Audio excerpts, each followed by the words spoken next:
think a lot of students have just gotten another sense of how to belong and how to create relationships outside of what were the traditional avenues. And a lot of my students talk about how they feel safe in the esports program, and that's their family, that's their community. And I think that esports gives kids a future that they might otherwise not have. Man, I wish that had been available when I was in high school.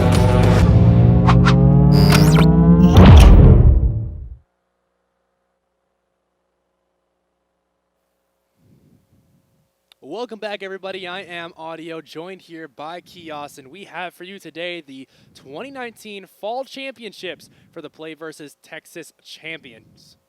Yeah, we got a great series on our hands, one of our last ones, so really excited for this match here.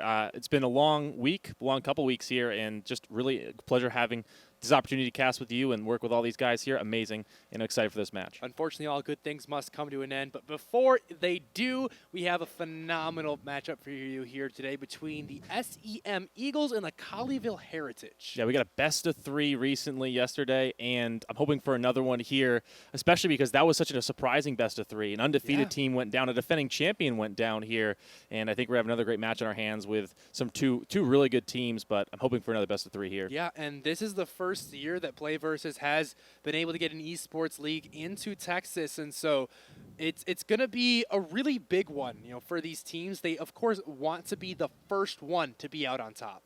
Yeah, obviously this is amazing to be like the first champion here, to be the pioneers in this state. I mean, it's an amazing opportunity for them to have their names etched in history forever because there's only one first. You can be a champion every season. You can only be the first once. Exactly. You gotta come out firing here and be set the precedent, because we've seen even just a short time in some other states where it's only 2 or 3 seasons of esports, there have been like sort of perennial powers where they're just like 2 or 3 champions in just a couple, a span of a few short years, and they've just shown that they are a dominant force in the esports scene. We'll see if these guys can start off, good for their high schools and sort of set that tone. And of course, we have to give a huge thank you to our sponsors, PlayVS, for making this all possible. They have been doing incredible work across the nation, setting up these esports leagues that have become full-fledged sports. This isn't an after-school club or activity. I mean, these have coaching staff. There's support behind these players, a regular season culminating in giant championships like this one right here, and even opportunities beyond. I mean, we saw earlier this week a player receive a full ride scholarship to college to play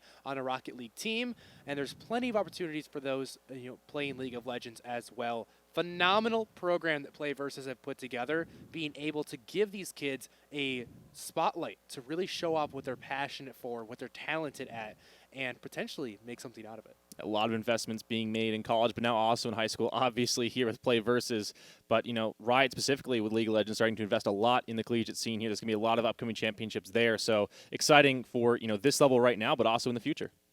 All right, well, let's take a look at the bracket to see how these two teams made it here and who they took down. The STEM Eagles going through SHS Alpha and the NGEC Raiders. Colleyville Heritage going through Golden Win and the Village Vikings. But there is only room for one there in the champion spot, the throne of the bracket. Yeah, important to get off to a good start for sure in game number 1. We saw it turned around yesterday, but basically all the series has sort of been dictated by early pressure and that momentum in game number 1. So important to come out swinging, be aggressive early on, get that confidence building, because being in the situation, it's the first time any of these players have been here. There's no one here that can really guide them, show, have some prior experience and sort of calm their nerves. That's not available to these guys here. So just going to try and get that confidence up early, maybe draft something they're more comfortable with here, get a champion they're really confident on, and just let loose, have some fun.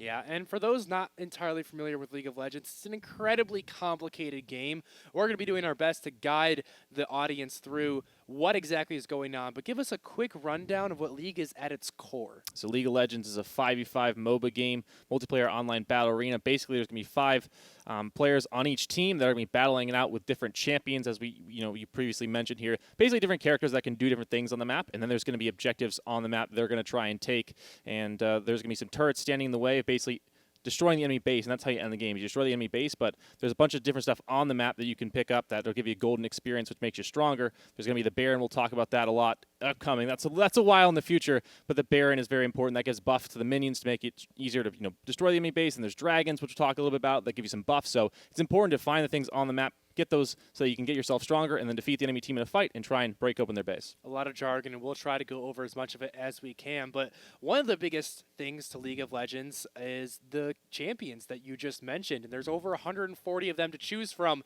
in the game. Each player can only choose one, so 5 on a team. Before we get into the game, we'll go through a draft phase where the teams will get to pick their cast of 5 characters. And they will kind of go in this back and forth little mini game of first they get to ban away champions from their opponents, and then just alternating picks and going down the line. So it can be a real advantage or disadvantage if you're able to get a good composition, have one that matches up well against your opponents, and of course doesn't decide the game, but can give you a massive leg up. And there's a couple of different positions as well these players are going to be playing, but to give you an idea of some of these champions here, we're going to take a quick look at Rek Sai, who's one of the most popular junglers right now. An early game threat who's going to get around the map and do a lot, but you can see the Rek Sai. Basically, the big gimmick of her kit is that she can basically burrow and unburrow. That gives her abilities basically 2 different modes. So you'll see here, she's burrowed. She's going to try and unburrow and knock someone up there. So basically, you're going to try and play around in those 2 modes. If you're unburrowed, you can do a bit more damage, but if you are burrowed, as you can see here, she has a passive where you see less on the map overall, but if someone moves, you can get that little puddle sort of animation there. It's going to show you where they are. It's called the tremor sense. And yeah, it basically means if you stand still, you can't be seen, but if you are moving, she can see you. So kind of a unique champion that she has 2 different modes, being burrowed and unburrowed. Rek Sai offering a lot to the kind of competitive side of League of Legends, because you get the extra information with the tremor sense, and then also you saw there those tunnels that Rek Sai is able to create means that you can find these unexpected paths into these lanes, maybe get behind an enemy where they weren't expecting you, didn't have any vision down, and then of course that knock-up coming through, so important. And Rek Sai also tons of uploaded bursts, so a very well-rounded kit, especially for a high-stakes, teamwork-focused competitive game. Yeah, and it's important her ultimate. Once you basically mark someone, you can recast the ultimate, whether you're burrowed or unburrowed. You can get onto them here, and that'll be big for turret dives, which we'll talk about later. Hopefully, we'll see some of those. But basically, as you can see here, she basically disappears on the map for a little bit and then pops out and is able to jump on enemy champion she's marked. That is big because you can drop turret aggro. Turret aggro is basically something where the turret, if you damage enemy champion inside the radius of the turret, it'll basically target onto you and start dealing damage. But if you go invincible for a couple seconds, it'll reacquire the aggro onto someone else. So you can kind of juggle that around to take less damage on a specific champion. So really important to play around that, as well as also the enemy team just can't damage you while you're trying to leap onto them. So important to use that ability to dodge abilities, but also try and chase the enemy team. Very powerful ability. She'll get it at level 6. That's her ultimate. Like most champions, they get it at level 6. So very powerful early game jungler, but can fall off late. Yeah, and has been very contested here in the current meta. So we'll see if the teams are able to pick those up right now, as we're going to go right into the draft phase for these 2 teams. Colleyville Heritage on the blue side, so they will have first pick, and the SCM Eagles will be on red. Yeah, getting that first pick can be big here. We've seen a lot of first pick Ornn. I think all 3 games yesterday we saw first pick Ornn, so that may come in. But Blitzcrank is kind of a surprise champion to me, because the Blitzcrank generally has been played for the most part recently, but some people just kind of making it work. He's one of those champions where if you're really proficient on him, you can just kind of change a game, because he has this ability called Rocket Grab, where basically it's a skill shot, which means that it's not targeted. If you just press the button, it doesn't automatically hit the enemy. You got to actually hit it by throwing out that projectile, and then it can basically pull an enemy towards him, which is big if you can get a champion that doesn't really want to be in the enemy team into the enemy team, so you can pick them off. That's big. You can change an entire game, but people really making that pick work, which is a bit surprising. Very tough to do. Followed by the Swain is the band from Colleyville, and a Fiora Kiana for the SCM Eagles. Kiana, not a champion we've seen high priority on really at all. I think she is, kind of underrated at the moment. We see her being played sparsely in professional play, but a very powerful champion. This seems like it might be some counter ban or some target bans coming through from the Eagles, wanting to take those pocket picks off the table. Certainly don't want to give them the champions they're most proficient on. Definitely some powerful champions right now, but mostly, as you said, going to be targeted towards the enemy team here. As we get a Nautilus first pick instead, which is almost guaranteed to go in the bot lane in a support role here. So that'll be a big champion. You know, a lot of powerful crowd control tools. So basically immobilize the enemy, which can be very powerful to, you know, prevent them from running away or getting on top of you. Answered back by the Leona and the Yasuo. Yasuo, a champion that has found its way in and out of the meta. You know, he kind of never has fallen truly out, but has that flexibility between mid and bottom lane. Colleyville are going to pick up Aphelios as their ADC. Yeah, this is going to be a strong bot lane for sure for Colleyville. I don't think that the Yasuo has a lot of synergy yet, and as the Gragas gets taken away, there's really not a ton of synergy with the Yasuo at the moment. Yasuo is a champion that his ultimate basically can only be used when the enemy is knocked up in the air. But if you're able to get a big combo with that, then you can, you know, crowd control a lot of the enemy team for a long time, get a lot of damage down. But right now, Sivir and Leona, neither of those champions have knockups. So there's not a ton of synergy with the Yasuo right now, but they're still very powerful champions in their own right. As you know, SEM gonna match the bot lane here with Sivir Leona versus the Nautilus and Aphelios. I think it's a pretty good matchup for the Sivir. Having the spell shield to stop the dredge line from Nautilus prevents a lot of his engage. Yeah, Colleyville now in the second round of bans, taking away the Sejuani and the Mordekaiser, targeting that jungle and mid-top flex champions there. SCM Eagles have one more ban before they can pick up their first champion in the second rotation. It will be the Aurelia. So really a lot of bans going towards those solo lanes. SCM will have the counter pick wherever they choose to put it. They are still looking to pick up a jungler and a top laner. That's going to be the top lane Ornn coming through. A great pick. That has a ton of synergy with the Yasuo for sure. I think that if they also add the Jarvan in the jungle, this could be a really scary composition from SEM Eagles in a team fight, because the Sivir will ricochets, the Cataclysm come down, and then all the Call of Forge go. That'd be nice. But a Jarvan the Jarvan's stolen away. That means we are going to be seeing a solo lane Gragas, as well as the Akali, who got a lot of attention this patch. League of Legends is a game where every few weeks the developers release a patch or a small update. If a champion is a little bit too strong or too weak, they will make changes to it to bring it back in line. Akali has been very strong the last couple patches, so she got some very large nerfs. She's going to be a lot weaker. That matchup against the Yasuo, which I assume, again, they flexed their Gragas, so I don't really know. Gragas usually played in the jungle here, but will most likely be going topside, and the Jarvan, which Colleyville picked up, will be going in the jungle here, which I was sort of saying, oh, SEM should get that because it's great synergy with the team, but maybe Colleyville read that as well and tried to take it away here. But the Skarner is an interesting addition here, not a popular champion, but with the Sivir synergy, he's going to be actually really powerful because the Sivir will get him that extra movement speed he needs to run in and get that impale off to try and bring someone else back into the team, which that suppression so powerful. I mean, we've seen many Malzahars where people have to build QSS. Now you have to build QSS for the Skarner here, so definitely like what SEM have done after they, you know, don't get the Jarvan. They have a very powerful composition. The two soul laners synergize really well, and the Skarner synergizes well with the bot lane, who can, you know, sort of set him up with maybe a Leona ultimate into, you know, Skarner pulling someone in. That'd be very powerful here. So both teams, I think, have powerful compositions, but SEM are a little bit more synergy in between their champions. I do have a little bit of worries about the damage composition here for SEM. Not only are they all, you know, really physical damage from their only two carries in the Yasuo and the Sivir, but it's really focused on auto attack damage and crit damage, which both of those can be diminished through items like Ninja Tabby, or, you know, there's a lot of armor available in the game. I mean, you can just directly reduce the crit damage that you actually take. So later on into the game, even though they're up against an Ornn and a Sivir and a Yasuo, all of that armor stacking could make it difficult for SCM to close it out. That's very true in the late game. The problem is the tanks they have. You know, the Nautilus will be able to build armor for the most part in the early game here, but Stoneplate's a really good item for most supports at the moment, so he'll be wasting a little bit of gold if he goes for that. Maybe he'll just go for Knight's Vow instead to just go armor health. But the Gragas, specifically in the top side, can't stack armor too quickly, because if he does, then the Ornn will start winning really hard in the 1v1.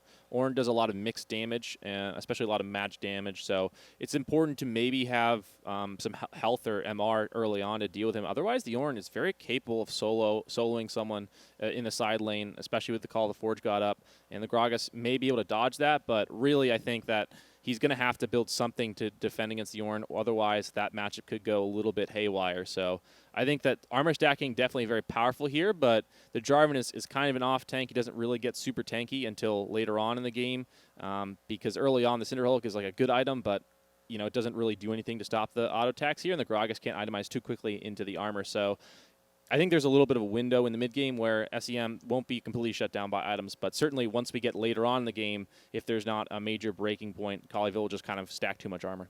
Yeah, and let's talk a little bit about this Akali. We'll see which lane she actually ends up going into, but the nerfs that came through, 3 big ones. The first one, arguably the largest, was the ultimate, has 2 charges, but the first one only being able to target a champion now. As we're going to get into the game as we talk about this a little bit, joining these 2 teams on the map. But that really removal of that being able to find that dash in any direction really limits the mobility of the Akali. She can't just jump in and out at ease or get out of any situation for free. The other really big one is any CC that hits her in her Shroud will now reveal her. So that is detrimental both against the Ornn and the Yasuo if she had decided to flex there. But now if Ornn can find a knockup in that Shroud, that Akali will be revealed. Well, looks like they're going to go Akali in the top side, and they're going to build an AP Gragas, which that's not a bad matchup or anything. I mean, Akali might get shut down by the Ornn if he just gets MR, because then the Akali just won't be able to actually chunk through all that health. Even with Conqueror, it's still pretty difficult.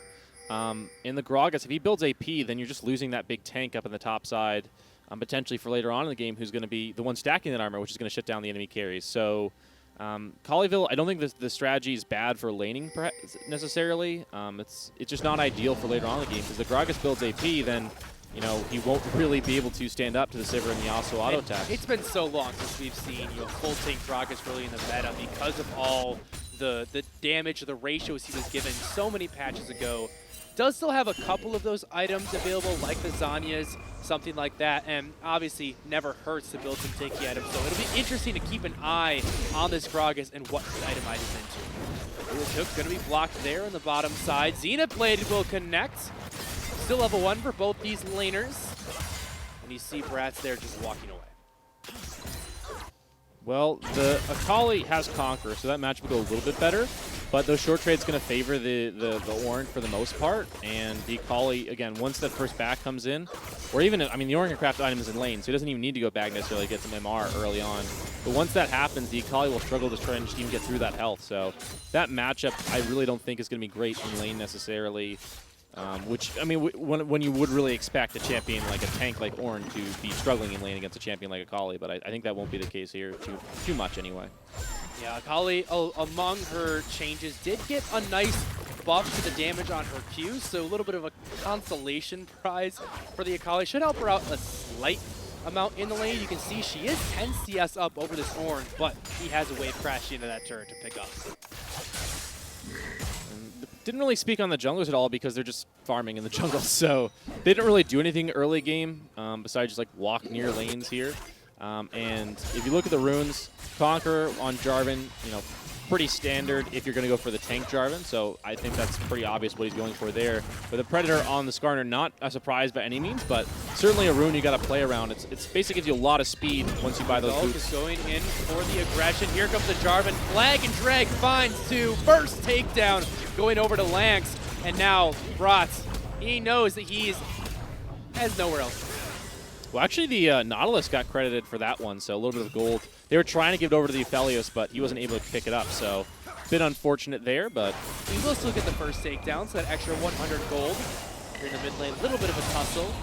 But so far, great early start there by Neoti. Doesn't blow any summoners, but you'll take those 2 takedowns. Yeah, they didn't. I thought they maybe, if they had flashed the EQ, or I don't know if the Sivir had Spell Shield up, but I think that if they had Spell Shield up, they definitely could have gotten away, but I think Spell Shield was down, so they were just didn't think they could get away if they flashed. They were just holding on to summoner spells, but that is big that they hold on to them, so a repeat gank isn't going to be that deadly. We do see the Skarner coming to the top side.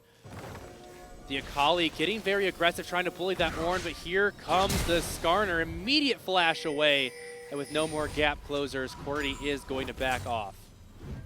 But good play there by the Skarner just to try to answer that bottom side pressure, and he comes up and he blows a summoner. The Cloud Drake going to be our first dragon here, which gives some ultimate CDR, cooldown reduction, so those ultimates will come up a little bit sooner. Pretty powerful for SEM. I mean, both sides it's pretty good on, but SEM especially, I think, because they want to use their ultimates in conjunction with one another as well.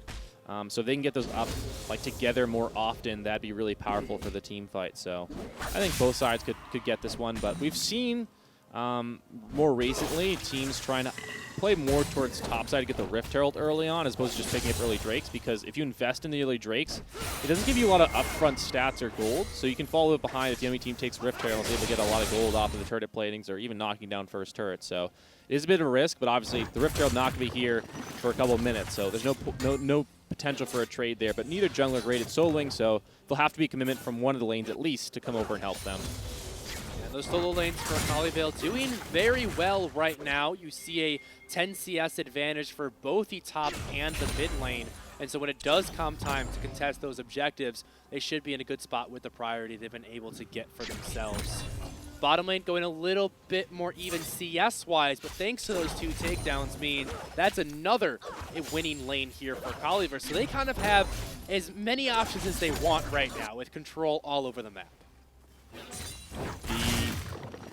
The priority definitely does, lie with them here, but the Skarner looks like he's starting the Dragon. He's trying to sneak this one away. Yeah, that's aggressive. Neody is down here on the bot side, but it looks like he might be going for a gank. They're going to spot him out on a ward, and so QWERTY immediately backs off. Yeah, that's a very risky play. I mean, he backs off, so they did a good job playing defensively there to SEM, but if he stayed on that Dragon, that's pretty disastrous because the bot lane is getting pushed into his lane. They don't have priority there, so yeah, it was a risky call, but he almost got it. Smart to back off with good wards. Now going to be started up by Colleyville because they have priority. And when we're talking about priority, we're really just, what we mean is how soon, or who can respond faster, the enemy team or your team. And because the mid laner and the bottom laners are pushed so far up on the side of Colleyville, if a fight were to break out over that Dragon, they would be able to get to the fight before their opponents, meaning for a few seconds, they would have the man advantage. So when we're talking about priority, that's what it is, and that's what was able to grab Colleyville that Dragon. Really interested by this Gragas as well. He's going for a Sheen first, which is interesting because if you go for AP Gragas, generally I would maybe it's been a while since I've seen an AP Gragas, but Proto Belt, I've seen Rod of Ages as well, but generally an AP item like that, or even Luden's Echo at some stages, but really I've seen mostly Proto Belt. Could potentially be going for the Iceborne Gauntlet if you want to build that tank. Flash into the bottom lane, hooked onto the Leona. She's just getting whittled away. The Sivir, both summoners already burnt, now locked inside of the Cataclysm. Leona flashed into the ultimate from Jarvan, and a double takedown comes through for Lance. Well, yeah, that's one of those unfortunate. She's trying to flash past the Cataclysm, but then just flashing straight into it. So an unfortunate second gank there for SEM, and they lose their summer spells this time, which means that gank was even more devastating than the first one. Unfortunate that Colleyville, well, for SEM anyway, that Colleyville has been able to consistently pressure this lane here. But Colleyville are very happy about that now, and I think that Skarner maybe will get this Rift Herald back, but they definitely need to do a lot of work here. The rest of the map for SEM is fine. It's just that their bot lane is struggling and getting pretty far behind now, which Aphelios can certainly take over a game, although Windwall is powerful in teamfights to deny an 80 carry like the Aphelios. Yeah, that's the thing. A lot of the SEM's tools come in that team fight. When you have that orange horn, looking for that multi-man knockup into the Yasuo ult, the Sivir with the ricochets. But here in the laning phase, it feels like when their team is split up, they don't have a lot that can get done. Ultimate back into the turret as Haha Egg is able to blow the flash of the Yasuo. Rift Herald's going to be popped here. Try to buy some pressure, maybe relieve some. Is there the dive under the turret. Here comes the ultimate, the ignite, and the Gragas will fall as the Yasuo picks up a takedown for himself. The charge going off to the rest of Colleyville coming to collapse, but it's too little too late. Really nice setup there for SEM. They were just trying to drop Rift Herald, but the Gragas just stayed around and they picked him up. Here comes the Horn being thrown out. The Gragas is not there as QWERTY is able to find a takedown onto the enemy jungler now.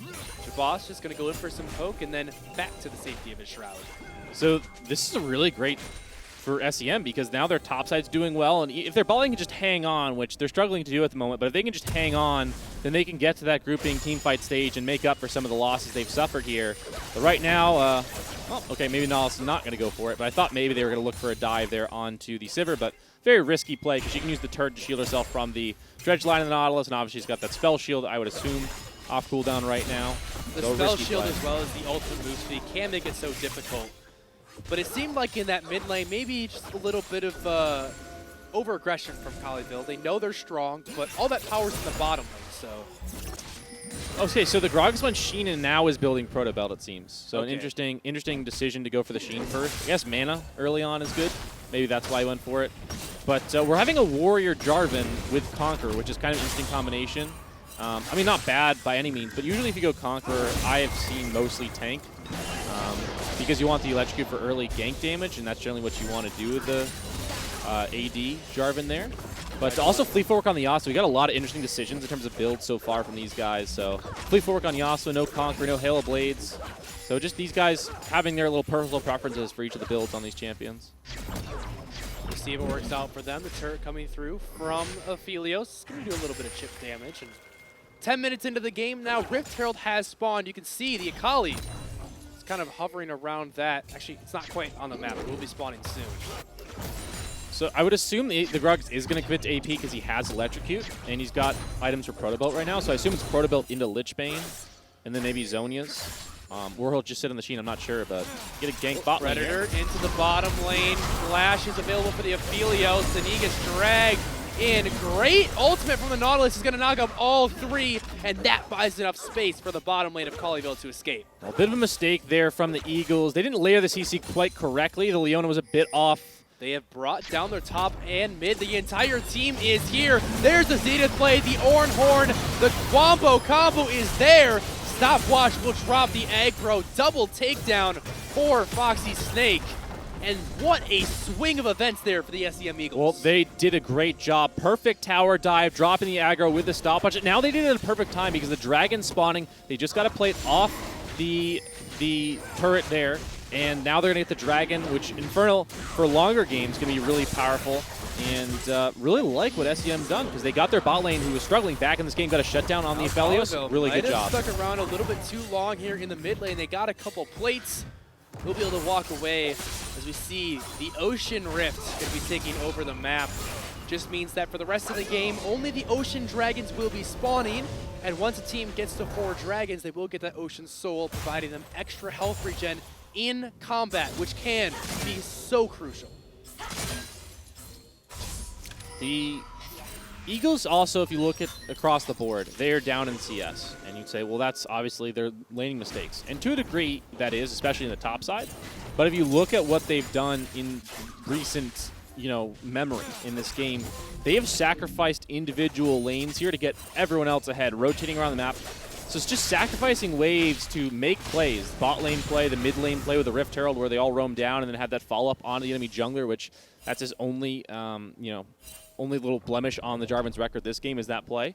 So SEM Eagles they've just decided, hey, we're not going to beat them by just trying to outlane them 1v1, 2v2. That's not how we're going to win this game. We're going to be a team that plays together, moves around the map, supports one another, and tries to make plays together as opposed to just winning lanes. That's going to be our style, at least this game, and it's worked pretty well so far. I mean, they're down in gold, but I feel pretty confident going forward with these guys because, yeah, they've had a few mishaps, especially in the bot side with the ganks from the Jarvan.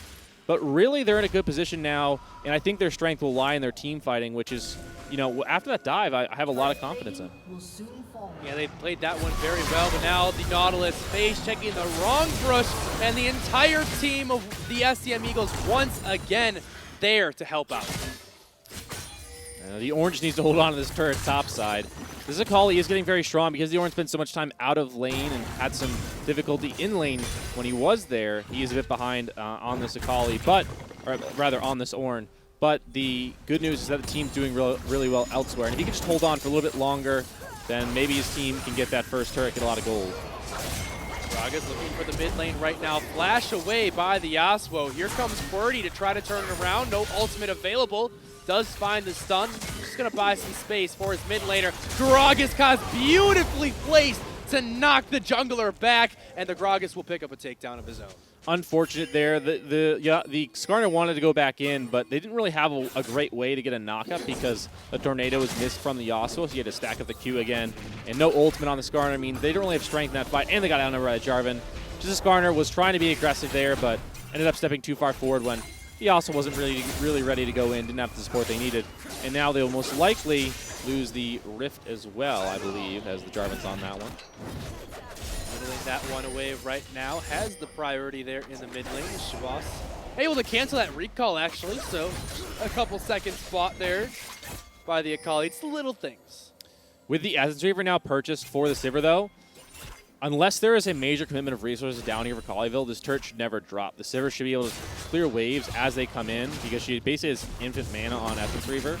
So this turret shouldn't drop unless there's a, attempted a dive or something else. So this bot lane turret is pretty safe. The mid lane, top lane's one, not as safe, but unless something changes, they can stall out bot lane. And the Sivir back within about, a wave or two of CS of this Aphelios, which, based on the way the matchup was going earlier on, that's a really good sign here. And the Sivir just farming up. 130 CS at 15, not bad at all.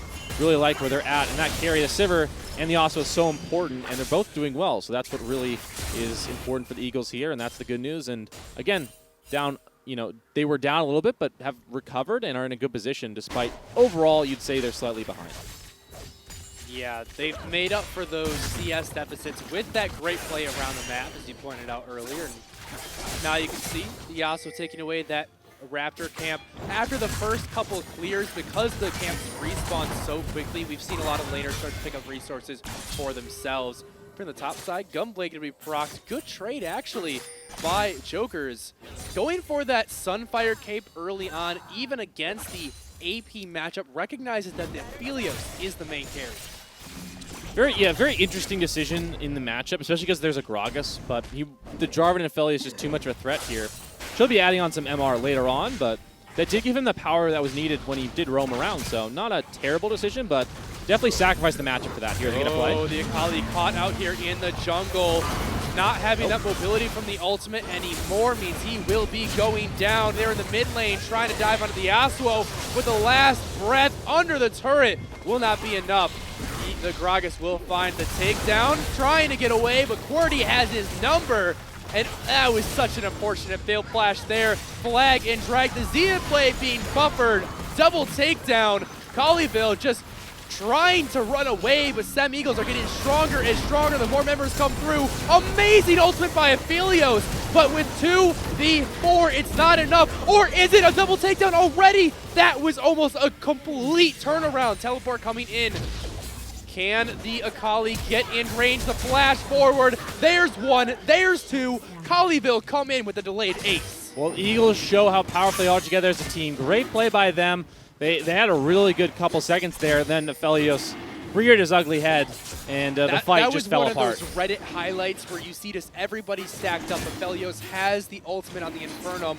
Hit all 5 members, and you can see the amount of damage coming through. Now Akali trying to hold on. The Yasuo is here. I think Akali loses this one for sure. She has the dash over the wall, so she will be fine, but okay, Yasuo not going to continue on the can't, because the Jarvan's going to come in here, so he would just get its smite stolen. But it looks like they'll be able to finish the Dragon unless they want to go in for it. Yeah, with the Jarvan here, that means this should be a free objective for Colleyville. And these are the Dragons that really start to matter. If you can start to stack up those Ocean Drakes, get towards that Soul, it can be so crucial. The Soul, I think, we both agree Infernal Soul's the best, but Ocean Dragon probably the second best Soul, so this is not bad at all. I think it can be a little bit situational. I think a little bit, yeah, in more scenarios, I will agree with you, the Infernal is best. I'm just speaking generally speaking. Yeah, still a phenomenal Soul. I mean, you really hope for Infernal or Ocean in every single game. You're not going to disappoint with either of those in the bot lane. Xena played onto the Aphelios, but 6, 2, and 3 has so much damage. The Chakram stacked up, but he's going to get shut down by the Sivir, who does fall as well. And then with 2v3, but a Gragas is going to even the tides. Flag and Drag not going to let the Leona get away. And Sem Eagles are fighting with the last breath. They want to turn this around. Double takedown for the Jarvan. Gonna be going golden. Buys time for the Yasuo to get here. He flashes in, but now he's 1v2. He's gonna do it, I believe. Looking for the ultimate with the last breath. And can he find the outplay? He's a couple more auto attacks. One more. There's one. And in the 1v2, Yasuo comes up clutch. I told you, I believe in him. He did it. That was a really nice play there by the Yasuo. And the good news for the Eagles, they have a really fed Aphelios on the other side, but they did a great job in that fight of locking him down. Like, there needs to be a QSS purchase, I think, in the near future for that Aphelios, because he was just locked down that entire fight. He still managed to get off a ton of damage just because he's so strong right now, but really good job by the Leona, the support there. The Brat, which is an interesting name, maybe earned from his teammates, but we'll see. He did a great job of locking him down in that fight. The Aphelios really didn't have as much impact as he really should have from this position ahead. Xenoblade going on to that Akali. She's going to be able to dash away to safety. There's the Gunblade to slow down Leona. Aphelios has roamed up here as well. 7, 3, and 5 in the Aphelios. You see Lanx doing phenomenal work. 2 items already, the IE and the Essence Reaver. He is very strong, but you saw in that last fight, it doesn't matter how strong you are if you never get a chance to play the game. The important completion, though, Infinity Edge for the Yasuo. That'll be big for the next. Obviously, Infinity Edge on the Sivir as well, but Infinity Edge on the Yasuo, incredibly important for this next fight for sure. If they can get that on him, that'll be a big, big difference. As some ward's going to be cleared out here. The Aphelios is still very strong, but again, no QSS means that there's potential just to get deleted before the fight really starts here. I think that's what Eagles have to try and do. Oh, the Eagles have been caught out here in the jungle. The knockup from the Jarvan. 1v4, nowhere to go. Cordy thought he was safe in his own neck of the woods, but that was not true. Is now with the jungler down, Colleyville looking to go on to this Baron. Well, of course, losing the jungler around Baron means no potential for a smite steal. Maybe they can find a fight here, but it seems unlikely the Eagles can do it. Baron doing a decent amount of damage. It's still pretty healthy for Colleyville. Them not having even any vision in the pit means they will back off. You saw the Gragas running interference on the side, and a great pick turning into a huge objective here for Colleyville. Tell us a little bit about the Baron. So the Baron going to buff them, and you see the little purple, shots coming out from them. They're going to be way stronger than they normally are. They're going to take way more hits to knock down, and also do more damage when they are hitting an enemy champion, any minions, turrets, whatever it is. They'll do way more damage. So the Baron buff allows you to push, much farther because the minions take so much longer to knock down. Even a Sivir, who's basically one of the best wave clear champions in the game, will take a long time to knock down a Baron buffed wave. So if you have a champion like Aphelios who can knock down turrets pretty quickly, while the enemy team is focused on the minion wave, you can just take that turret down or engage onto them if you really want to. So the Baron buff gives you a lot of power in trying to just push down with minions. Like, sometimes it just simplifies things. All right, we'll just go mid lane here, or you can send maybe someone to the side lane to put multiple lanes of pressure. Depends on what you want to do with your composition, but Colleyville looks like they're just going to group up here, maybe send someone to side lane, but it looks like they're going to stay as 5, just to make sure they don't get caught out. Because the Eagles, the way they defeat the Baron is by trying to pick someone off with all their amazing ultimates and try and pick someone off before the fight really starts, and then they can maybe threaten and engage, and that way the Baron buff play won't come through. But all 5 here in mid lane means that the Eagles have to back off. Eagles smartly just going to give away this tier 2. That's not where you want to make your stand. As long as the base isn't broken, you feel generally okay with this, but there's a lot of standing gold for Colleyville to grab here, already at a 7,000 gold lead and slowly growing it further and further. Coming through from the Sivir. They're chasing him down. Cordy also popped the Predator. Ornhorn going to come through. It's going to find 3 in the middle of it all. Akali diving in the back line. Big Aphelios ultimate, and nobody left to do the damage to him. The SEM Eagles just getting destroyed here in the fight. This was the one they picked. This was the fight they lost, and the clean ace from Colleyville. Well, that might be the end of the game here. 30-second death timers on most of the Eagles here. I think with an Aphelios now strong, he is here. They might be able to just push through and end with the Baron buff. I think the Eagles showed a lot of perseverance in that game after a tough start, especially in the bot lane. They really recovered, and they look like a team individually, maybe a little bit, maybe not as skilled as Colleyville, but the way they play together is really admirable because they do not leave someone out to dry. They always try and help out their teammates. But the rest of the SCM Eagles are responding. Sivir is now up. Jabos goes golden. CC going to come through onto there. The support caught out will be going down. Exposed Nexus, but 4 members strong for the Eagles. Can they find the miracle stop? Last breath into the back line. Gragas now on a rampage though, and Aphelios untouched means once again Colleyville coming out on top. Foxy Snake was able to find a shutdown, but he will fall, and that is going to be it. Colleyville, in a 25-minute game, are able to come out on top 1-0.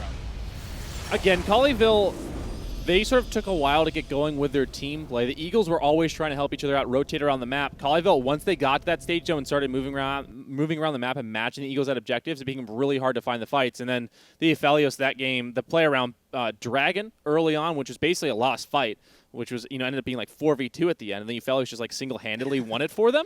And then you look at the last fights as well. The Aphelios locked down for one where they won, and then the rest of the fights, he wasn't locked down enough, and that's why they won. I mean, it's just a difference of the Aphelios got his damage off in those fights, and he was just so strong that there was nothing really they could do. So if they had to tunnel on him. They found him a few times, but not every time, and whenever they didn't find him, they lost the fights. Lanx, a star player, really showcasing the power of the Aphelios. Of course, going into Game 2, we will be redrafting champions and compositions, so the opposing team will have a chance to ban away that Aphelios if they so choose. We'll see what they decide to do. We're going to go into a short break as these teams get ready for their second match. Don't go anywhere. This series will return.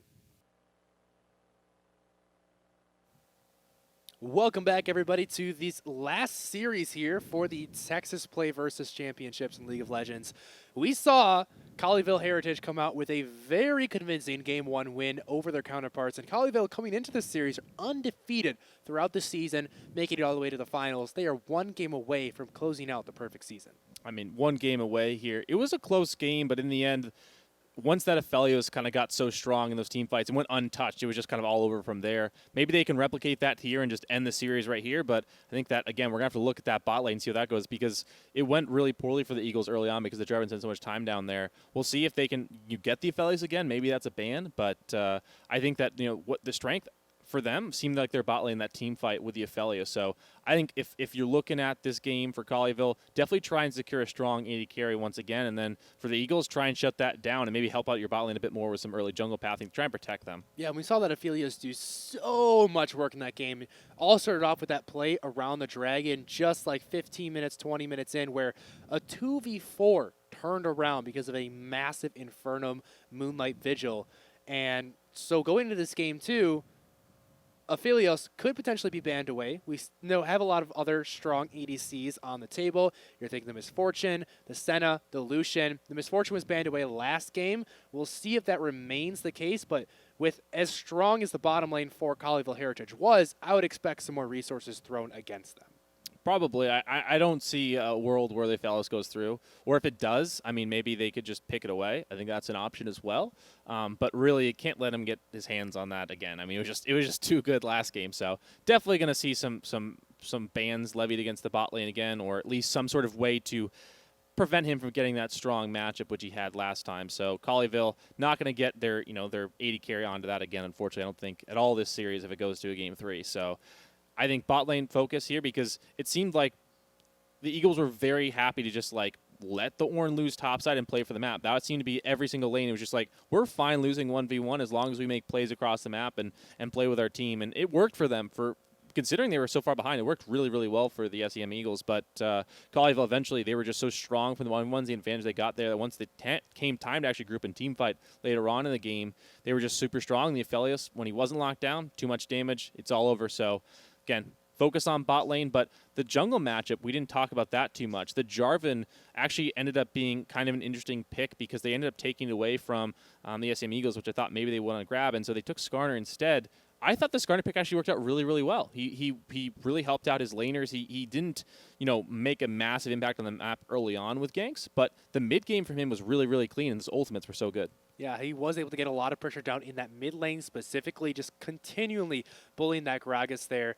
And really set up Yasuo. We talk about having the knockups available for the Yasuo, but Yasuo does have one built into his kit, and it's very easy to land if your target cannot move. So the Skarner coming in with at least some assist for his team going into this second game. We'll see if he's allowed that pick again, or with maybe some more jungle options possibly opening up, because we did see the kind of double jungle takeaway from Colleyville.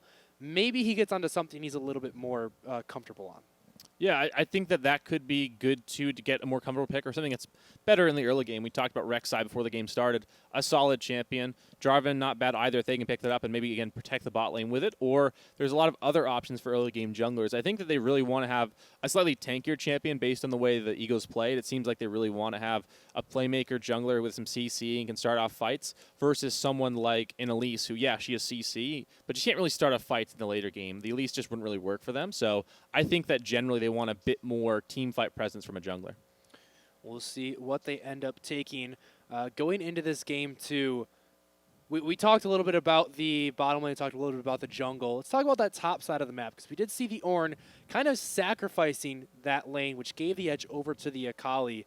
If that's the play again, we'll see how they're able to navigate that matchup. But we're going to get straight into the draft phase here for game number 2, as these players will be choosing what compositions they take into potentially the last game of the season.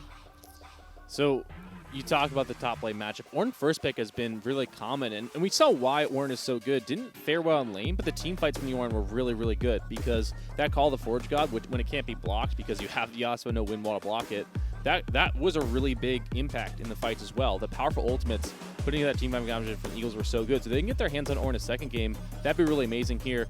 Again, it's kind of tough because you have to play around the enemy AD carry, so you maybe don't have the luxury of first picking Ornn, but I don't think it's bad to pick it up early on in this draft at all. And the SCM Eagles actually banning away that Aphelios on blue side, not willing to first pick it, even though they did have the option. And that'll just open up a Colleyville to continue with their same bans, target those pocket picks, and potentially something being given over. Remember, SCM last time around banned away that Misfortune. Of course, once again, they still have the first pick. They can grab it if they want, but it will go through this time. Colleyville going to come in with their last ban here. We'll see what it is following the Swain and the Blitzcrank returning from game number 1. It will be the Talon. So basically the same from Colleyville. Eagles, though, going to switch up a little bit here with the Aphelios and Jarvan. But again, this opens up. Maybe you could just go Ornn if you wanted to, but I think that their bot lane is really important, and they're going to go for the Misfortune instead. Like I said, I think their bot lane is super important to get a strong pick there because they need that bot lane not to fall behind like they did in the first game and give over those couple of takedowns, which really made it so that the Aphelios was just too strong, and hopefully it's not replicated here, but Colleyville locking a strong bot lane of their own. Yeah, the Nautilus and the Xayah coming through for Lanx and D-Duck, and gonna offer a lot. The Leona still going through, and that is one of the biggest partners to the Misfortune. We'll see if the SCM Eagles pick that one up here. They did also lock in their top laner in Ornn, making sure they get that strong tank in the top side that can survive so many matchups. Well, I think the Eagles are actually very happy with this. They got Ornn and Leona after first picking Misfortune. I think the Eagles are very, very happy with this composition. I mean, they have all the tools they're looking for, and they can play to the style they want to. So I think they're very happy with this. Obviously, they need to get a jungler here who's going to have some impact, but they have a lot of options. They showed a Skarner, which I haven't seen anyone playing Skarner, so maybe that's some a deep pool for Ash Quirty. If they can get a good jungler in top lane, or a good jungler in mid lane to synergize with this, I think that their composition can really come together and be very scary. And there's basically no mid lane bans besides the Talon, and the Talon wouldn't fit the composition too great either. So I think that maybe you pick up like a Cassiopeia or a Ryze, a champion that can have a big impact in team fights if that's in the wheelhouse of your mid laner here. So I think Eagles have looking for a great draft, but the Aurelia on the other side can pop off, but I think I'm happy with the Eagles draft so far. After their loss, I think they showed up a lot of their weaknesses. And I'm actually really interested in this top side for Colleyville because we saw G-Boss on the Akali in game 1.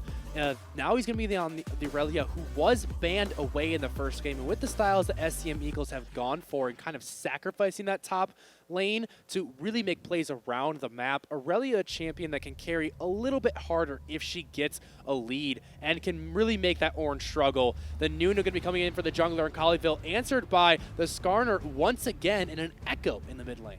So it looks like Eagles are transitioning more to a very heavy dive composition where they dive in with the Leona, Skarner, and Ornn and Echo, and they just all pile forward onto the enemy team, and then Misfortune just sits back and tries to ult. But it will not. It looks like it will be the Aurelia topside, and it will actually be the Lissandra in the mid lane here, which I think the Echo's fine with that matchup, pretty happy. So I think the Eagles got away with a pretty good draft in the second game here after they, kind of got rid of all the weaknesses they had in game number 1 for, especially that Aphelios. I think they have a good bot lane matchup because if you look at the Nautilus, shutting down the bullet time, not that easy because even if he throws down the ultimate, it takes a while to get there. So unless he's right next to her, it won't interrupt it immediately, and the dredge line can be blocked by Leona. So I think that Eagles pretty good with their matchups. I think they're very happy with what happened here. Colleyville, they're very strong though as well, and they have a very powerful roaming mid laner here if she can get around the map with the Nunu. So both sides have very powerful compositions when they're utilized correctly here, but I think Colleyville a little bit more mobile in terms of early map movements, but Eagles can maybe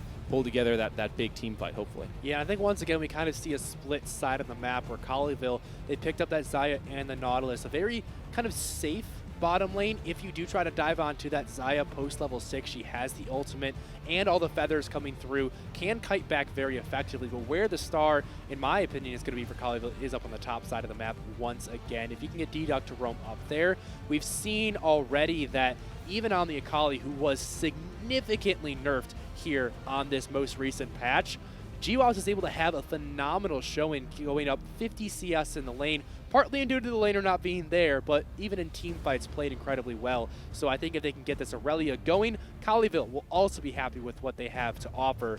But we'll see if Sem can replicate that success on the bottom side of the map and really not allow Lynx to snowball this time. Well, I think the top lane for both these sides is pretty emblematic of the teams, right? You look at that Joker's not that strong in terms of individual laning presence, but his team fight and communication with his team and just being kind of there for, whatever fight there is, a skirmish, whatever it is, he seems very on top of that. Whereas G-Boss, not a bad team by any means, but he's more focused on that 1v1, that individual skill aspect of the game, as opposed to moving around the map a ton. So I think it's just kind of like emblematic of how the teams play, where the top lane matchup, yeah, he's going to lose quite a bit in the top side. He did last game and probably will here as well.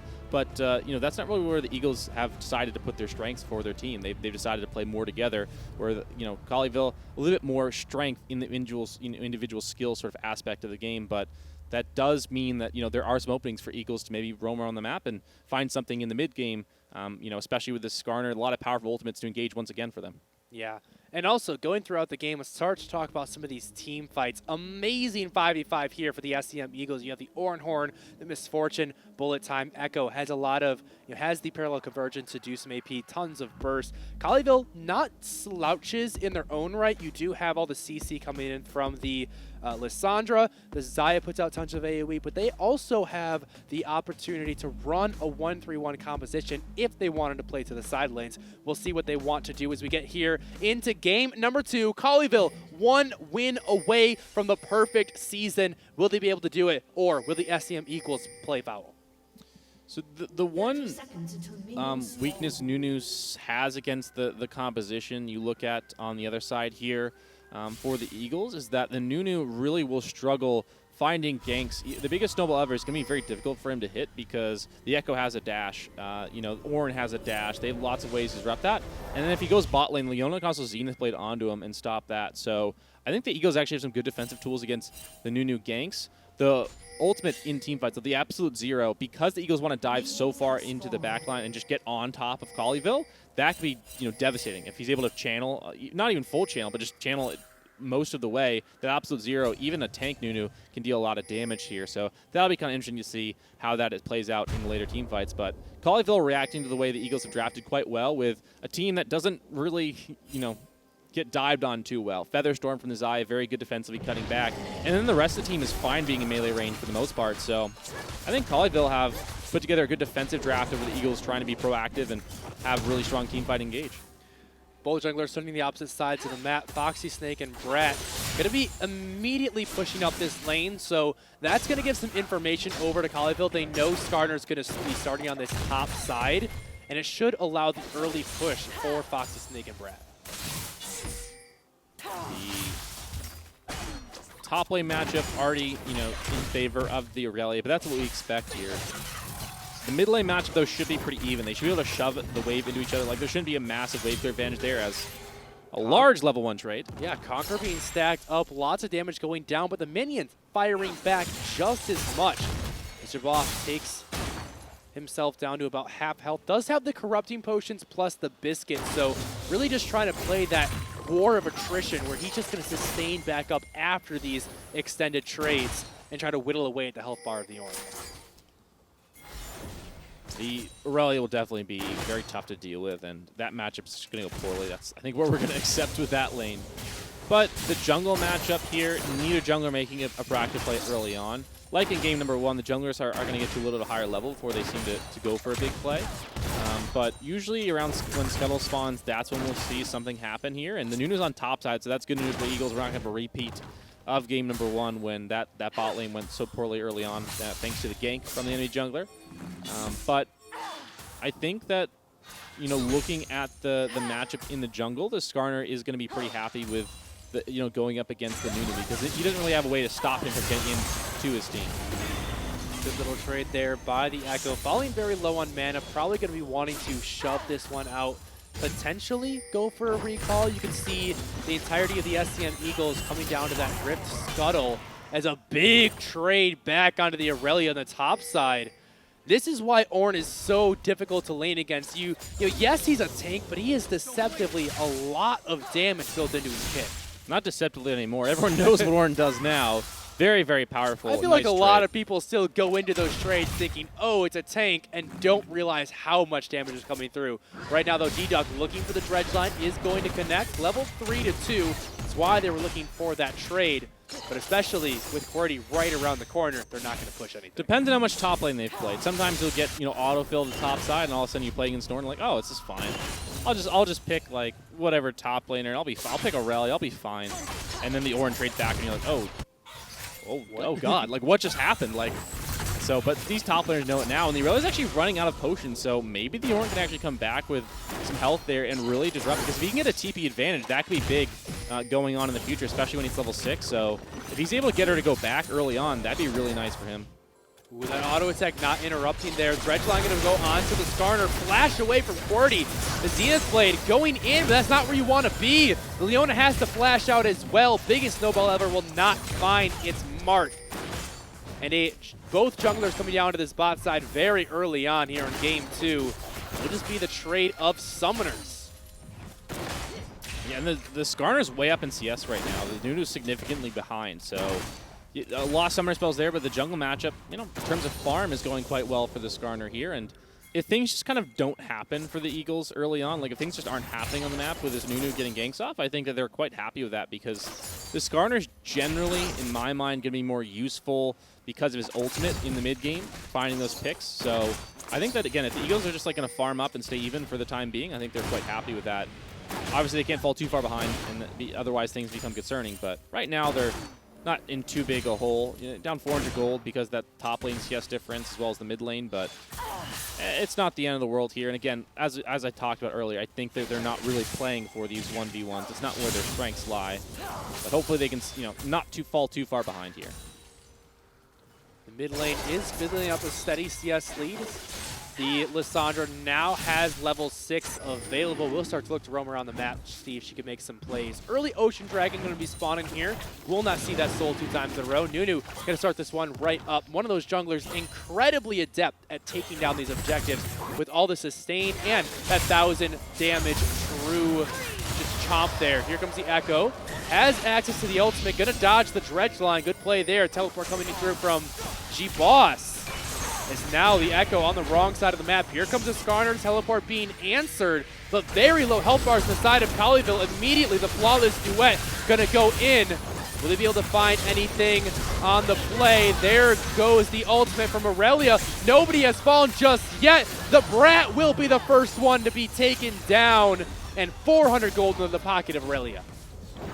And no ultimate from Ornn there. He TP'd in at level 5 and not level 6 that Aurelia was. A huge difference. If he has Call the Forge God there, that fight might have gone very differently. And now Colleyville are going to return to the Dragon. The Nunu going to be doing very easily, should be able to secure this. Even if QWERTY were to get into the pit, he doesn't have flash. That 1,000 damage added to the smite would be huge for Nyoti, but they look like they're starting to back off. The Ornn is stuck around. He is level 6 now. If they wanted to pull out the Call of the Forge God, Nunu getting very low. So many low health bars on the side of Colleyville, but they're going to get out safely. Interesting they decided not to pull the trigger there. They had the support back. Leona was back, so Interesting, because especially because Colleyville was very grouped up just in front of that dragon. They were all like sitting in basically perfect position to be in the line of the Call of the Forge God, but did not pull the trigger there. Maybe a wise decision not to risk it. As we said, one dragon, not the end of the world here. An Ocean makes landing easier, but I think that maybe holding on to that one is probably the best decision here. Going down 1, 1-0, not the biggest deal. Going down like 4-0, that becomes a concerning sign. So probably best to just back off there, let them have the dragon. Small 1,000 gold advantage for Colleyville here in the early game. A lot of that concentrated into the top side of the map. 20 CS advantage plus the takedown. Gets that Aurelia an early sheen just compared to the Bomby Cinder on the side of Jokers. With the extra health and armor, he should be generally safe, but at risk of really getting pushed in. The Ornn is decent wave clear, but the team definitely makes things very, very difficult. And as you can see, the trade's not going super well. Actually, a lot of damage going down to that Joker is very well played by Jabos. I mean, this is a champion that was banned away from him in game number 1. It was given over in favor of banning the Aphelios this time around, but he's showing why he can be so strong on it. Echo down here on the bot side. D-Duck walking out of that brush, alerting the Echo. That's got to feel bad. Yeah, that's unfortunate. They maybe had the drop on him, but don't anymore. We'll just shove the wave into him. Now the top side play is going to be important. A rotation up from the Eagles. A smart play to try and secure the Rift early on, but may get punished here. A little bit pinched here as Haha Egg had the priority in the mid lane. Bottom lane, though, still in the bottom side of the map for Colleyville. And so they're going to have to start roaming up if they want to really take this one down. Echo going to get a little bit of alone time with that bottom lane turret. He can join the fight if necessary, but look out. He can. The Misfortune has to flash away from that dredge line. Big cooldown for the ADC. Big cooldown for sure, but the Rift Herald play doesn't get punished there. The Eagles, they lose a couple of cooldowns, but the Echo, as you said, going to get some lone time turret plays down there. Mid lane turret should be, held, so an attempted play that maybe they could have gotten punished for way harder. The Eagles kind of get away with, they got caught putting their hand in the cookie jar by their mom, and then their mom was like, kids will be kids. Colleyville playing the parent here in this game, as with all the scaling coming through from kind of either side, you have the Ornn items on one side, the Xayah crit champion on the other. Item breakpoints are going to be so important. So you can see neither team have really been able to make a leeway yet, finish those first items. Herald's going to be the target of Colleyville right now, but the SCM Eagles are teleporting in. Here comes the Ornn over the wall. Great two-man knockup to teleport to respond, but a bullet time is going to find a double takedown for the Ornn. Haha Egg now in a 1v3. The rest of his team has joined, but it's too little, too late. SCM Eagles walk away big. That looked like it hurt. That was a really nice bullet time. Perfect setup there from the Eagles. Now we got to secure the Rift Turtle. We'll see who this goes over to. Continue. Haha Egg has to flash away. Use that ultimate defensively. Zenith Blade onto Langs. He's going to get chained up, CC'd, and it looks like SCM Eagles might get even more. Langs, the flash forward to find a double takedown. Will get some gold back in their pocket. Is actually not going to fall. He's able to run away thanks to the Lissandra passes coming through. And I think at the end of it all, should be a 3 for 5. That was a very extended trade. Here comes the biggest snowball ever. He can just be kind of annoying there, but end of it all, 4 for 4, the takedown score. It is going to be a 1,000 gold lead still for Colleyville. Well, that's the difference between the 80 carries right now. Warhammer to completed Essence Reaver. They had a really good team fight to the Eagles, but the damage wasn't there. The Echo not able to get on to the enemy 80 carry at the last portion of the team fight because of the Lissandra passive, and the Misfortune, without bullet time, doesn't really have a ton of damage. She's only got the Warhammer. She's very reliant on the ultimate for damage right now, and just doesn't have it at the moment without it. So that team fight, really good. Great setup. Didn't really come through at the end because they just didn't have that consistent damage from their 80 carry, who they need it from, because the Echo, he's more of an assassin character. He's not really about dealing out consistent damage across several members. So they didn't really have that damage for that fight.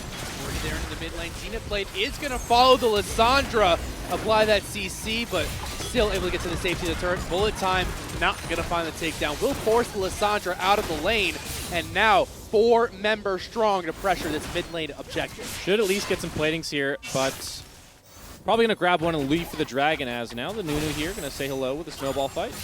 We do see QWERTY 2 levels up over the Nunu. You talked about that CS lead earlier. It has done nothing but grow And this should mean, with priority, SEM Eagles looking to take this Cloud Dragon. Looks like Colleyville even in position to contest it. Joker's walking all the way down.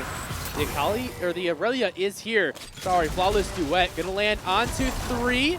Will Cordy be able to get in range? There's the slow, there's the ultimate, and the damage is to follow. Foxy Snake picking up that takedown. Nice. They get the dragon and a pick off the backside of it. Now they can maybe look for Rift Herald. No Skarner ult means they're way less effective in team fights, but Bullet Time will be back up soon, and they can have the Ornn TV back in if they want to fight this here. But it looks like no contest from Colleyville. Rift Herald over. This is a big swing for the Eagles. If they get a lot off back of this Rift Herald, able to break open first turret, especially with their AD carry there, that'll be a huge influx of gold. I mean, she's sitting on a lot of gold right now. So this will be a big purchase, probably a first item completion, maybe a little extra. Eagles are looking pretty good. They're going to probably lose turret bot side, but I think Ornn might be able to save it, though unlikely with the cannon minion there. The extra attack speed coming through from the Xayah should be able to take that one down. And good turnaround here by the SCM Eagles. However, still a 3,000 gold advantage for Colleyville. See Haha Egg maybe trying to extend that there in the mid lane. Low mana pool on the Echo. And they've been doing very well, even though they're kind of losing on these objectives and some of these fights, their side laners and the CS lanes they've been able to get have just been massive.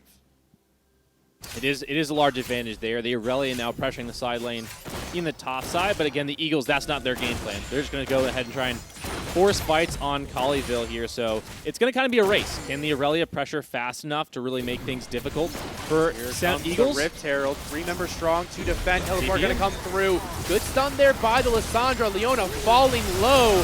The Echo has joined as well. Great Nunu ultimate, and Colleyville just destroyed that fight. Well, that was a disastrous start. And Misfortune not able to flash away. And then there were only 3 members there, or excuse me, 4 members. The Ornn wasn't there. He didn't have the call the Forge got available to use in that fight because he just wasn't available. It wasn't in the fight. And then the Echo able to get away, but the rest of the team down. That's a big play because they lose the Rift Herald push. Yeah, missing that crucial member of the team fight with the Ornn and getting that call to Forge God, as well as Misfortune falling down so early, never got to use the bullet time. So we talk about the great potential team fight for the SEM Eagles. It is very powerful, and we've seen it come to fruition. But when those key parts of the puzzle aren't there, it means you are significantly weaker. So great execution by Colleyville to recognize that the Ornn was not in position and to target the Misfortune. Alrighty, here we maybe another one? Xayah, though, might be caught out. There comes the ultimate from Skarner. Bounce House going through, and the shutdown will go into the pocket of Foxy Snake. Nautilus jumping in just to give another one over. More shutdown gold, this time into Joker's pocket. And the SEM Eagles will once again take a try at taking down this mid lane turret. This time, they will succeed. Yeah. Took a couple whacks at it, but finally succeed, as you said. And now looking for the inner turret. Should be able to grab this one, too. But gonna have to back off after that. Parallel convergence bought a little space. There goes the Lissandra. Great 4-man stun. And the Skarner just barely slinking away from that one. Bratz as well is so low. That last Q from Lissandra not connecting. Flash forward, and Haha Egg is on a takedown spree. I'm not sure if that flash is actually worth it, because he only got the support for it, and the flash on Lissandra can be used in team fights to get a bigger root, which could make a difference. So the flash, I mean, not bad, because he did get something for it, but generally, I think not ideal to use the flash. Meanwhile, though, Javas has just been slowly whittling away at this top lane. He's able to even catch out the Ornn in transition, chunk him down to half health. This Aurelia has slowly but surely been getting so much bigger, is now approaching a flame horizon over her opponent in CS. They do have a dragon spawning bot side, and the ultimate should be back up, all of them, for the Eagles on that fight. I think that's maybe where they're going to try and force it again, because their team fights, when they've been the aggressors, when they've been the ones engaging on the enemy team, has been very good. But as you saw in mid lane, when it's reversed, not so good. It is going to be Colleyville walking into this jungle, trying to buy some control. A couple members backing for the item break point. Javas finishing his Trinity Force will be absolutely huge. Haha Egg as well, getting the Hextech GLP. This is the Super Soaker. Xayah has that Essence Reaver to buy a little bit more mana sustain. Looking on the other side, though, we see first items coming through across the board. Proto out for the Echo. You see the Sunfire Kate for the Orin, Essence Reaper as well for that Misfortune. So both these teams raring and ready to go, ready to fight. All ultimates available on either side. Lots of flashes off cooldown. It is going to be started up by Colleyville. It will be a Mountain Soul, so these are the ones that start to matter. Teleport coming through from that Echo. There's the call of the Forge God. Will be the dredge line by the Nautilus. A great bullet time. Does so much damage, but it is the Aurelia who finds the massive ultimate. Echo's going to reset the fight with that ult. Zaya is finding up multiple takedowns, and Colleyville once again come out on top. The 3-4-5. 2 for 5. Sorry, it is an ace for Colleyville. And that's concerning because if they don't win a team fight like that with quite a good engage, and that seemed like everything that SCM wanted. They got the call of the Forge God. They got a great bullet time. Echo was able to get a great ultimate off as well, but because they are 5,000 gold down, just not having the stats to finish it off. That comes back to Colleyville, you know, in the race, so to speak. They were able to get ahead of the Eagles. When you play like the Eagles do, you kind of expect to get behind a little bit in gold because you're sacrificing a lot of minions, especially in the turret lanes as well, usually.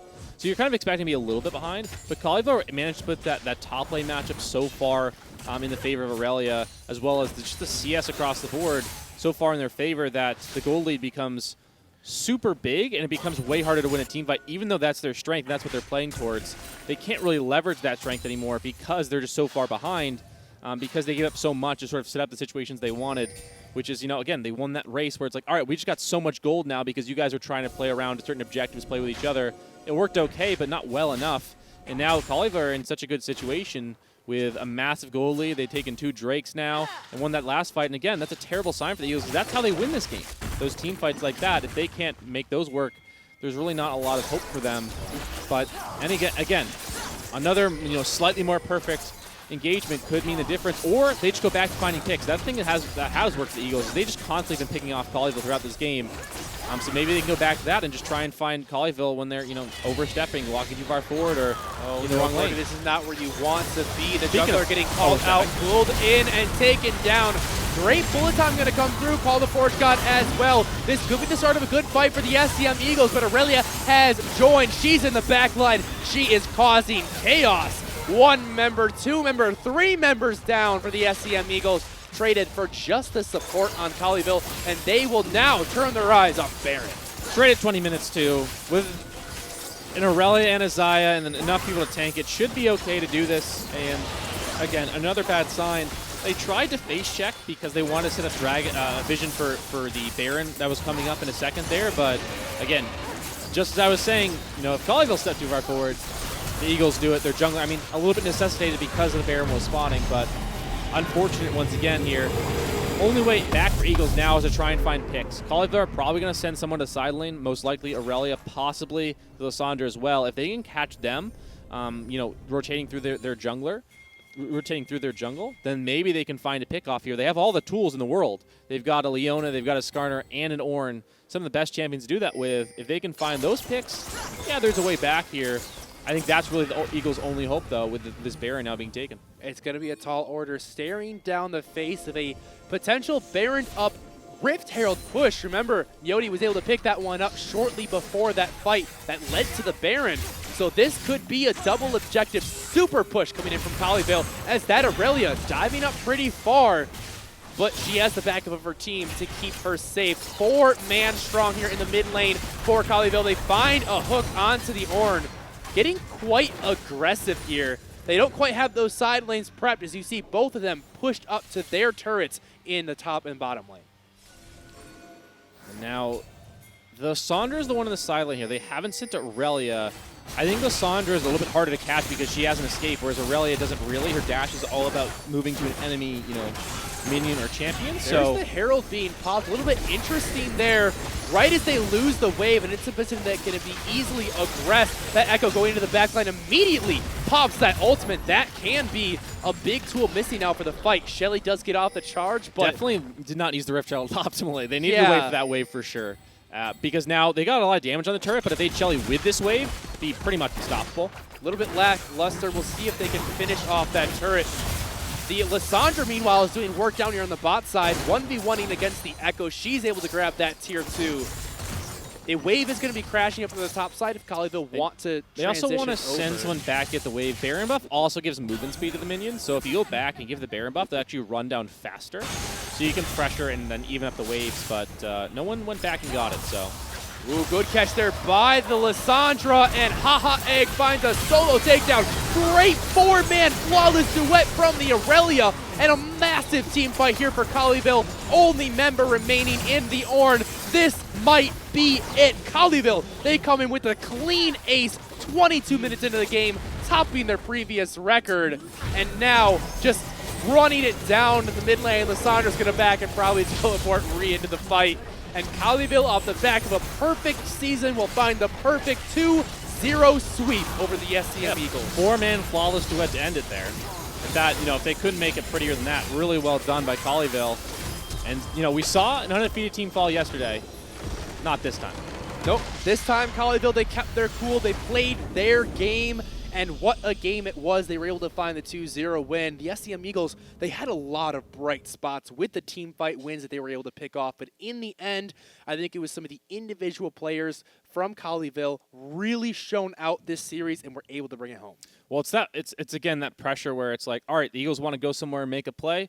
Well, if the play doesn't go super well, there's kind of like that recourse of, well, on the other side of the map, that Aurelia is about to flame Horizon in your top laner, is taking all these turrets, has all this gold. It's just kind of that investment of like, how do we invest our resources by trying to make plays or by just trying to stay in lane and get gold individually? It's a different philosophy, and the Eagles isn't necessarily a worse style of play, but it does have a lot of risk inherent with it where you can just kind of like all of a sudden be way weaker than your opponent because if the plays don't go correctly. And that time, a few plays didn't go exactly how they were hoping. Despite a lot of free picks they got, the Eagles just weren't able to try and convert that the perfect picks into too many objectives. And that Rift Herald play around the mid lane, I thought that was a big turning point in the game because they had just gotten Dragon into a pick, into the Rift Herald, and then the Rift Herald play fell apart as they went in the mid lane. And they didn't knock down that turret for another like 5-10 minutes or something like that. So if that play had gone better, that would have been a lot different because they would have had a lot more gold in their pockets. So it's like these one or two things that go differently, and all of a sudden the game looks a lot different. But the Eagles, they looked good, but again, it was just that, well, they kind of just got outscaled because the laners were just way stronger. The items just never really matched up because the Eagles invested so much into it. A valiant effort from them, but Colleyville showed why they were the best team. Well, congratulations to the Colleyville Heritage Squad for winning the championship, the first to do so in Texas. Thank you once again to PlayVS for setting this up. They've been doing a phenomenal amount of work, as we said, all over the country, setting up leagues just like this. So make sure to give them a follow both on the stream here and on their Twitter at PlayVS. One more look at the bracket where we can see the Colleyville Heritage taking their rightful place in the champion spot. Well done from them. I think they showed they were the best team here, undefeated, and their style of play was a little bit more, orthodox, a little bit more spread out. They weren't committed to just one style of play. They're much more flexible, and the individual talent they showed on the roster as well was massive in every position. I didn't think they had a weak player on the roster. Sometimes, you'll have players a little bit less experienced than one another, but this time it looked like everyone was on even footing, on even sort of on the same wavelength. They were all sort of on the same lane. This is what we're going to do. And even if we don't group and we get picked off here or there, it's fine because what we're going to do is going to get strong, and then eventually all things will line up, come together. And that takes a little bit of patience because if you see things going wrong at the beginning of the game and you're like, oh, well, they just got the Dragon, they just got the Rift Herald, but you stay mentally strong, then you can just leverage that advantage later on, and everyone's fine with it. No one gets upset over it, and that's super important in a team environment. Well, hey, if you guys had fun watching that and you want to get your team in the rink, make sure to head over to playversus.com. That's playvs.com. Registration is open right now for the spring 2020 season, and you could be on stage here next year. So make sure to give them a check out. But that's going to wrap it up for us here on the broadcast desk. Thank you so much to everybody who stuck through us this entire week, through all the championships that we had. It was a phenomenal experience. I have been your host in Play-by-Play Audio. I have been joined by I'm Not Kios. And with that, thank you so much, and good night. I think a lot of students have just gotten another sense of how to belong and how to create relationships outside of what were the traditional avenues. And a lot of my students talk about how they feel safe in the esports program, and that's their family, that's their community. And I think that esports gives kids a future that they might otherwise not have. man, I wish that had been available when I was in high school.